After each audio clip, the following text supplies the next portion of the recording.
¿Cuáles podrían ser las consecuencias de que no entendamos esto? Por ejemplo, ahorita en Tabasco realmente no se están dando las condiciones para que las empresas que quieran venir a invertir, incluso Pemex, puedan trabajar.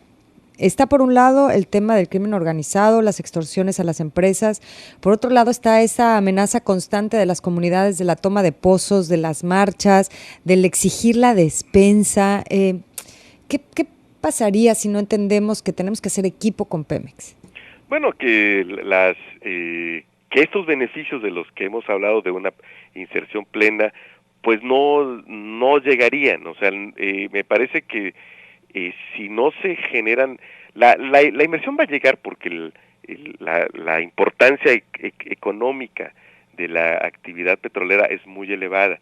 Sin embargo, esta inversión puede hacerse como si se hiciera o como ocurre en lugares donde las circunstancias sociales y económicas no permiten esta plena integración. Si tú analizas, por ejemplo, cómo viven, no sé, los ingenieros de Total en ciertos países africanos, o de Exxon o de Shell o de las grandes transnacionales, cuando llegan a zonas conflictivas, pues de repente se van constituyendo guetos, ¿no? Y ese es el gran riesgo, la guetización, por abusar del lenguaje, ¿no? Es decir, la constitución de guetos de los empleados o sea, es muy indeseable, ¿no? Es un escenario que debemos evitar, que por ejemplo con la reforma energética empezaran a llegar empleados de empresas transnacionales y que construyeran sus colonias aparte, como era antes de la expropiación petrolera, ¿no?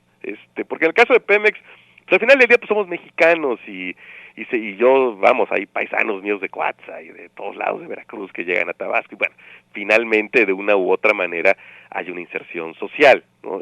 Pero el riesgo es que, porque además, y lo llamo como riesgo porque para efectos de la vida comunitaria, pues es muy perjudicial, ¿no? Que llegaran, por ejemplo, ya está instalado Petrofac hoy en Villahermosa. Supongamos que en virtud de la reforma amplían de manera muy significativa sus actividades. Pues sería, insisto, para la vida comunitaria, porque se generan muchas desconfianzas, muchos recelos que dan lugar a, a un trato, a una vida comunitaria poco armónica, que llegaran de repente, no sé, ingenieros de fuera del país, se instalaran, pero vivieran en sus colonias, establecieran sus circuitos de convivencia social, de repente hasta sus tiendas, ¿no? En fin, y se vaya creando esta parcialización de la vida cotidiana que no ayuda a la cohesión social, ¿no? Creo que ese es el gran riesgo, porque insisto, la inversión va a llegar porque hay mucha riqueza en juego, pero los seres humanos concretos que vienen detrás de estas inversiones podrían ir estableciendo estas ínsulas, ¿no? Estos guetos, insisto, en los que pues no convivieran con el resto de la población, y siempre que se establecen este tipo de guetos, de la mano vienen recelos y desconfianzas, ¿no? Entonces creo que eso es lo que, a mi juicio, lo que podría ser mucho más grave. Sí, y es parte de la descomposición social. Bueno, siempre, Claro. y lo sabes bien, en cualquiera de estos estados del sur de la República hay una colonia petrolera, hay una Uh-huh. colonia premium que está destinada para los que trabajan en la industria petrolera, y se edifican así estos fraccionamientos que están aparte, reservados, con otro tipo de servicios y canonjías. Esa es una parte de la descomposición social, pero ¿cómo aprovechar lo que nos queda de reservas naturales? Porque finalmente, y dicen los especialistas, Tabasco regresará a su vocación natural, agrícola, ganadera, de siembra, una vez que se agoten estos recursos y que vengan otro tipo de energías renovables. ¿Cómo entender esta parte, Fluvio? Mira, mira, el petróleo va a seguir al menos una generación más siendo lo más importante en la matriz energética del país, pero efectivamente se tiene que diseñar, pues esto sí ya es una responsabilidad del gobierno federal, del gobierno estatal, de actores importantes como Petróleos Mexicanos, como las empresas que eventualmente se pudieran asentar para hacer actividades todavía más amplias, ¿no? En un radio mayor que lo que ya efectúan actualmente, pero todo esto se tiene que coordinar, yo estoy convencido, desde el Estado mexicano, ¿no? Desde la nación misma, desde el gobierno federal, porque se tienen que hacer coherentes los intereses de todos estos actores. Y en ese sentido, una primera responsabilidad de Petróleos Mexicanos es seguir desarrollando sus actividades con la menor con el menor perjuicio a al medio ambiente, pero también ir preparando estos cuadros que hacia futuro, pues cuando tenga que ocurrir que vaya disminuyendo en el largo plazo la importancia de la actividad petrolera, pues que haya otras actividades que se puedan seguir, que puedan tomar el relevo, ¿no? Entonces aquí sí hace falta una política pública, pero una política pública a nivel nacional, donde, insisto, todos pondrán su parte, pero tiene que ser algo coordinado. Aquí los esfuerzos aislados no van a llevar a ningún lado. Y el tema, me imagino, este tipo de decisiones a nivel nacional, ¿realmente les vamos a importar aquí en Tabasco cuando hemos sido un gallito en el zapato? O sea, me refiero a, no estamos dejando trabajar a Pemex, no estamos dejando, como Estado, digo, tenemos a un personaje como Andrés Manuel López Obrador, que está totalmente en contra de la reforma energética y que tiene mucho peso en el Estado. Tenemos por otro lado el tema de los pozos, de la toma de pozos, de las marchas. ¿Le vamos a interesar a la Federación que tenga cuidado con esta parte social? Por supuesto, yo ya justo por eso, al menos en mi percepción, justo por eso, justo porque es evidente que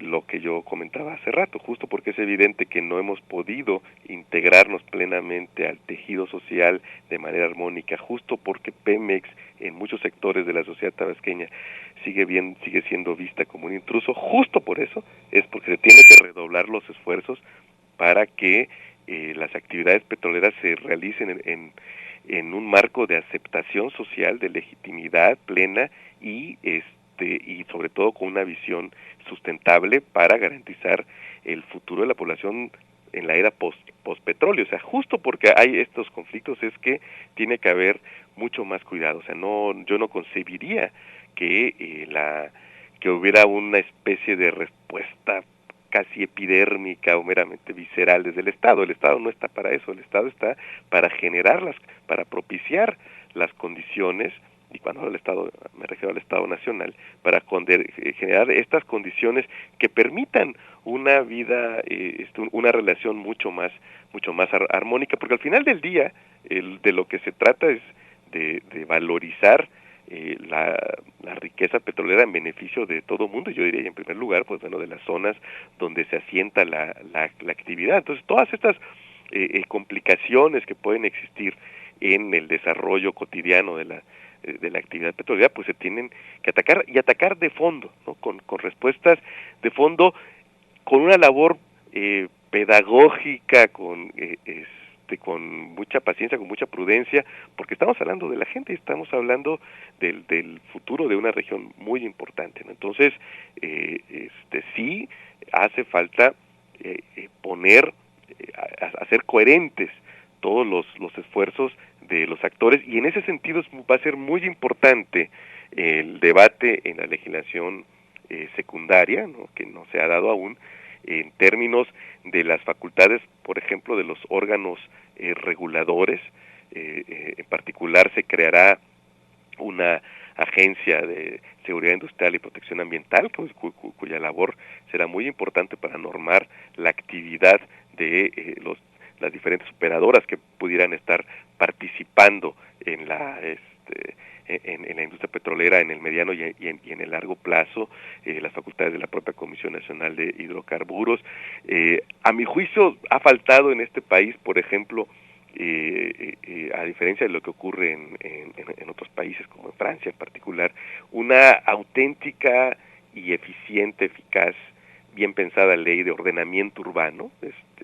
Te decía, Coatzacoalcos es una, espero que no se me ofenda a nadie, pero Coatzacoalcos es una excepción en las ciudades petroleras, ¿no? Coatzacoalcos es una ciudad bien trazada porque existía antes de la vida petrolera y tenía su propia dinámica, pero en general ciudades como Minatitlán o Poza Rica o Reynosa surgieron ¿no? Se desarrollaron en torno a la actividad petrolera y se nota en el trazo urbano, que no es lo más planificado que se esperaría. Entonces, una auténtica ley de ordenamiento urbano, de ordenamiento del territorio también hace falta que se discutiera en paralelo.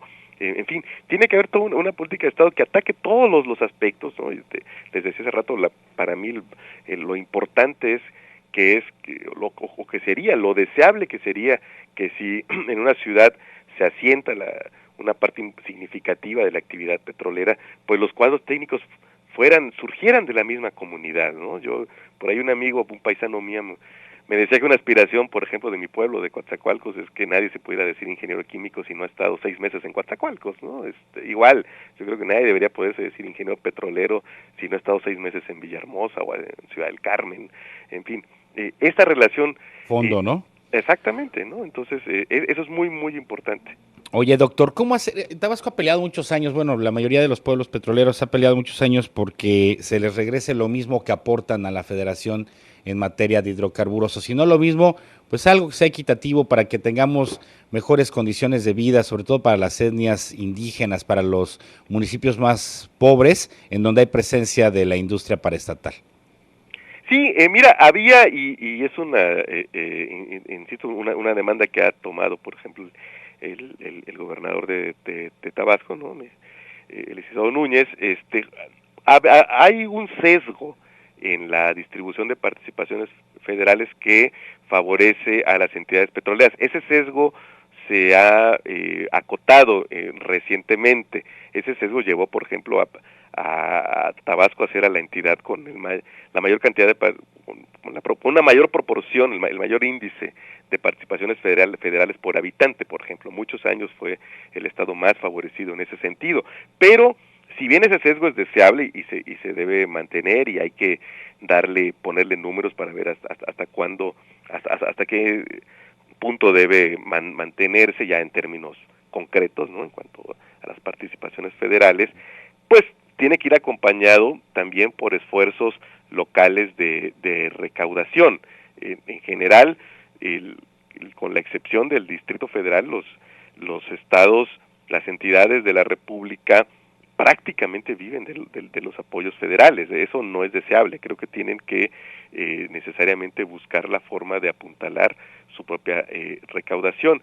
Y en el otro extremo, también debemos evitar caer en lo que podríamos llamar la circunstancia boliviana, porque eso incluso ha dado en la hermana República de Bolivia lugar hasta a afanes separatistas, ¿no? De regiones de Santa Cruz, que es donde están los hidrocarburos, en particular el gas, en el que es muy rico Bolivia, y que terminan siendo un país completamente distinto al de las regiones donde no existe esta riqueza, ¿no? Entonces hay que buscar el punto de equilibrio. Recordemos que al menos en los términos actuales de nuestra Constitución, pues el petróleo es y debe seguir siendo de todos los mexicanos, lo mismo de veracruzanos, tabasqueños, campechanos, pues que de tlaxcaltecas o duranguenses, ¿no? Entonces, ¿cómo hacemos para que esto se refleje en los niveles de vida? Ese es sin duda el gran reto, pero un reto que debemos estar atacando ya todos como país. Fluvio, y finalmente el tema de oceanografía, ¿cómo crees que nos vaya a impactar aquí directamente en Tabasco? Bueno, de momento pareciera no haber directamente en Tabasco alguna consecuencia inmediato, pero sin duda es todo un tema, ¿no? Creo que ahí todavía vamos a seguir viendo más cosas. Recordemos simplemente que todo se desata cuando hay una inhabilitación de la Secretaría de la Función Pública porque no se cubrieron las fianzas que tendrían que haberse cubierto. Esto dio lugar a que se inhabilitara a Oceanografía y una vez inhabilitada, pues sus acreedores se preocuparon. Digo, es muy natural que si Oceanografía había respaldado créditos con trabajos por realizarle a Pemex y Pemex dice, pues esta está inhabilitada y no le voy a pagar, pues se preocuparon y de ahí ya vimos todo esto cuestión de las falsificaciones de documentos y demás. Esto está empezando, me parece que pudiéramos seguir viendo más novedades en torno al tema. Hasta el momento pareciera que directamente el estado de Tabasco no hay implicaciones, pero bueno, es un tema que sin duda hay que seguir de cerca.